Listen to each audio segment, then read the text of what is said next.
Students, জ্ঞানজ্যোতি coaching সেন্টারের পক্ষ থেকে তোমাদের সকলকে জানাই আরো একবার স্বাগত।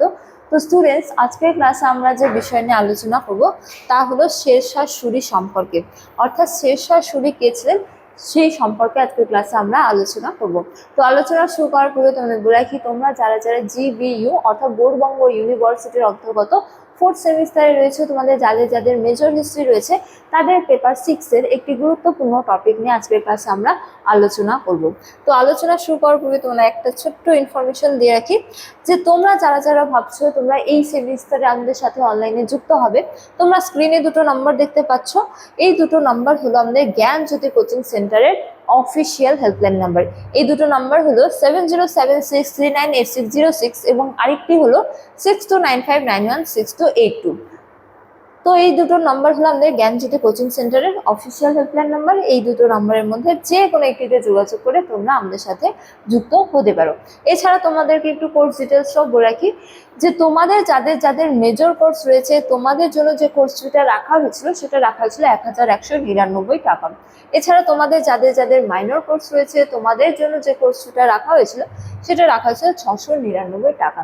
কিন্তু বর্তমানে তোমাদের জন্য একটি বিশেষ অফার রয়েছে যে তোমরা কেবলমাত্র 99 টাকা দিয়ে রেজিস্ট্রেশন করার মাধ্যমে পুরো কোর্সটা কিন্তু আমাদের কাছ থেকে পারচেস করে নিতে পারছো। এই জন্য তোমাদের কিন্তু আর কোনো ধরনের কোনো পে করতে হবে না। কেবলমাত্র 99 টাকা দিয়ে রেজিস্ট্রেশন করার মাধ্যমে এই সেমিস্টারে পুরো কোর্সটা অর্থাৎ পুরো 6 মাসের কোর্সটা তোমরা কিন্তু একবারেই আমাদের কাছ থেকে পারচেস করে নিতে পারছো। এর জন্য তোমাদের আর কোনো ধরনের কোনো পে করতে হবে না। তবে একটা কথা মনে রাখবে যে এই অফারটা কিন্তু কেবলমাত্র প্রথম 100 জন স্টুডেন্টদের জন্য রাখা হয়েছে। তো স্টুডেন্টস, এই ছিল ইনফরমেশন। এবারে আমরা আজকে আলোচনা শুরু করব। তো আলোচনার বিষয় প্রথমেই বললাম যে শেরশাহ সূরি সম্পর্কে, অর্থাৎ শেরশাহ কে ছিলেন সেই সম্পর্কে। ঠিক আছে, তো দেখো শেরশাহ কে ছিলেন। এক্ষেত্রে বলা হয়েছে যে শেরশাহ জন্ম আনুমানিক 1472 সালে পাঞ্জাবের হোসিয়ারপুরে। ঠিক আছে, তো তার আসল নাম ছিল কি ফরিদ খান, বা বলা যায় যে শেরশাহের প্রকৃত নাম কি, শেরশাহের প্রকৃত নাম হলো ফরিদ খান। ঠিক আছে, তো তিনি কোথায় জন্মগ্রহণ করেছিলেন? পাঞ্জাবের হোসিয়ারপুরে। ঠিক আছে, কবে? 1472 খ্রিস্টাব্দে। ঠিক আছে, তো তার পিতা হাসান খাঁ ছিলেন বিহারের সাসারামের একজন ছোট জায়গিরদার। ঠিক আছে, তার পিতা কোথাকার জায়গিরদার ছিলেন? বিহারের অন্তর্গত সাসারাম অঞ্চলের একজন জায়গিরদার। ঠিক আছে, তো সৎ মায়ের অবহেলার কারণে ফরিদ বাড়ি ছেড়ে জৌনপুরে চলে যান এবং সেখানে আরবি ও ফার্সি ভাষায় পাণ্ডিত্য অর্জন করেন। ঠিক আছে, এটা হলো শেরশাহ সম্পর্কে কিছুটা, শেরশাহের প্রারম্ভিক জীবন সম্পর্কে কিছুটা জানা যায় যে শেরশাহের প্রকৃত নাম ছিল কি ফরিদ খাঁ এবং তার পিতার নাম কি ছিল? হাসান খাঁ। তো তিনি কোথায় জন্মগ্রহণ করেছিলেন? তিনি জন্মগ্রহণ করেছিলেন পাঞ্জাবের হোসিয়ারপুরে। ঠিক আছে, তো তার পিতা কোথাকার জায়গিরদার ছিলেন? বিহারের অন্তর্গত সাসারাম অঞ্চলে। ঠিক আছে, তো ছোটবেলায় তিনি বাড়ি ছেড়ে চলে যান কোথায়? জৌনপুরে, এবং সেখানে তিনি আরবি ও ফার্সি ভাষায় কি করেন? পাণ্ডিত্য অর্জন করেন। ঠিক আছে, তো শেরশাহ উপাধি তিনি কিভাবে লাভ করেন তা দেখো বলা হয়েছে যে পিতার মৃত্যুর পর তিনি সাসারামের দায়িত্ব নেন। তো তার পিতা কোথাকার জায়গিরদার ছিলেন? বিহারের সাসারাম অঞ্চলের একজন জায়গিরদার ছিলেন। তো তার পিতার মৃত্যু হলে সাসারামের জায়গিরদারের দায়িত্ব কে নিয়ে নেন? শেরশাহ নিয়ে নেন। ঠিক আছে, অর্থাৎ ফরিদ খান নিয়ে নেন। তারপরে দেখো বলা হয়েছে যে পরে তিনি বিহারের স্বাধীন সুলতান বাহার খান লোহানের অধীনে কর্মজীবন শুরু করেন। তো প্রাথমিক পর্বে তিনি ছিলেন একজন জায়গিরদার। জায়গিরদার থেকে তিনি বিহারের যে তৎকালীন শাসনকর্তা ছিলেন বাহার খান, তার অধীনে কি করেন? কর্মজীবন শুরু করেন। ঠিক আছে, বা তার অধীনে কিছু কর্ম তিনি গ্রহণ করেছিলেন। ঠিক আছে, কার অধীনে? বাহার খাঁ অর্থাৎ বিহারের সুলতানের অধীনে। ঠিক আছে, তো কথিত আছে যে তিনি তলোয়ারের এক কোপে একটি জীবন্ত বাঘ হত্যা করেছিলেন, যার ফলে বাহার খাঁ তাকে শের খাঁ উপাধিতে ভূষিত করেন। তো তিনি যে সময়কালে বাহার খাঁর অধীনে যে চাকরি গ্রহণ করেছিলেন বা চাকরি করতেন, সেই সময়কালে তিনি জীবন্ত একটি বাঘকে কি করেছিলেন, হত্যা করেছিলেন, যার জন্য বিহারের যে সুলতান ছিলেন, তৎকালীন যে শাসনকর্তা ছিলেন বাহার খাঁ, তাকে কি উপাধি দিয়েছিলেন, শের খাঁ। ঠিক আছে, এরপর তিনি ধীরে ধীরে কিভাবে বিহারের ক্ষমতায় উত্তীর্ণ হন তা দেখো বলা হয়েছে যে বাহার খাঁর মৃত্যুর পর তার নাবালক পুত্র জালাল খাঁর অভিভাবক হিসেবে শের খাঁ বিহারের প্রকৃত শাসকে পরিণত হয়।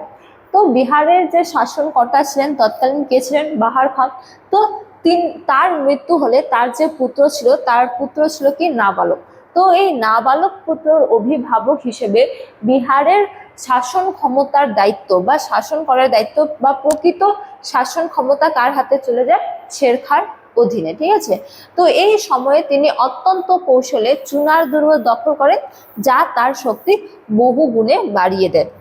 তো ধীরে ধীরে কি করেন, তিনি বিভিন্ন পদক্ষেপ গ্রহণ করে ধীরে ধীরে বিহারের যে প্রধান বা বলা যায় যে কেন্দ্রীয় ক্ষমতায় উত্তীর্ণ হন। ঠিক আছে, তো তারপরে দেখো বলা হয়েছে যে মুঘল সম্রাট হুমায়ুন যখন পূর্ব ভারত জয়ের চেষ্টা করেছিলেন, তখন শের খাঁ তাকে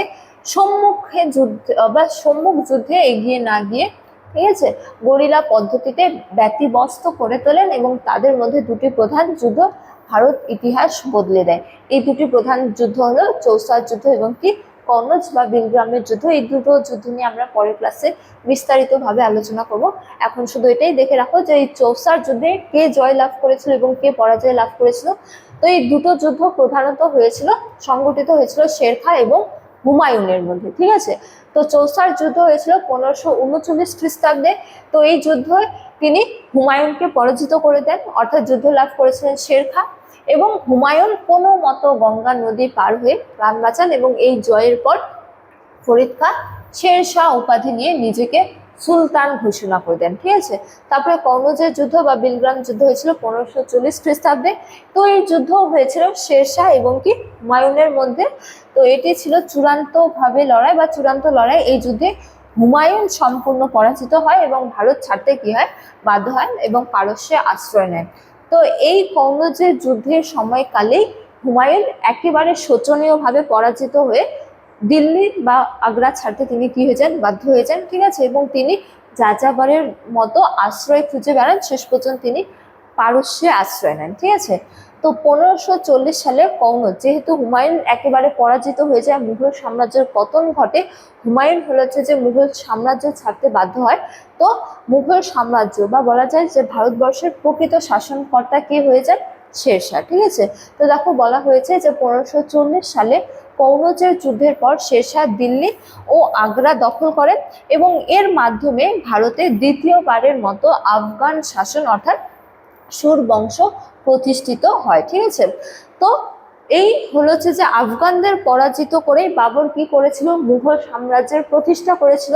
কিন্তু শের শাহ হুমায়ুনকে পরাজিত করার মাধ্যমে দ্বিতীয়বারের মতো ভারতবর্ষে কি করেছিল, আফগান শাসন প্রতিষ্ঠা করেছিল। ঠিক আছে, এভাবে শের শাহ কি হয়েছিলেন 1540 থেকে দেখো বলা হয়েছে যে 45 সাল পর্যন্ত তিনি মাত্র 5 বছর শাসনে উত্তীর্ণ ছিলেন এবং তিনি সিন্ধ থেকে বাংলা পর্যন্ত এক বিশাল সাম্রাজ্য গড়ে তুলেছেন।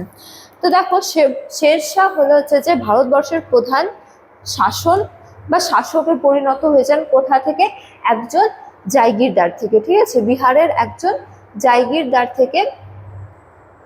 যেমন এই যে সাসারামের জায়গিরদার ছিলেন কে, তার পিতা।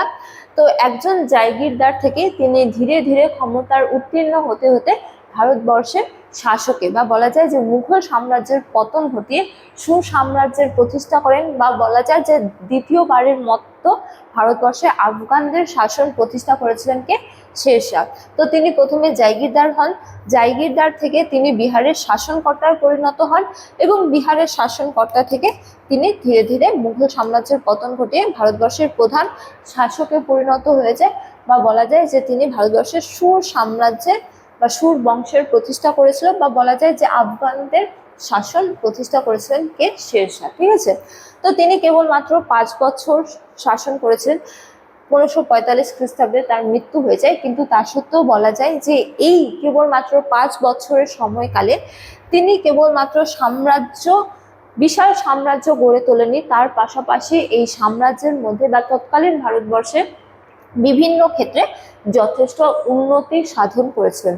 যেমন রাস্তাঘাটের উন্নতিতে, এছাড়া প্রশাসনিক ক্ষেত্রে, এছাড়া ভূমি রাজস্ব নীতির ক্ষেত্রে তিনি বিভিন্ন ক্ষেত্রে যথেষ্ট উন্নতি সাধন করেছিলেন। সুতরাং বলা যায় যে ভারত ইতিহাসে শের শাহের গুরুত্ব কিন্তু অপরিসীম। তো স্টুডেন্টস, এই ছিল আজকে ক্লাস শের শাহ সম্পর্কে। আজকের ক্লাস এতটাই।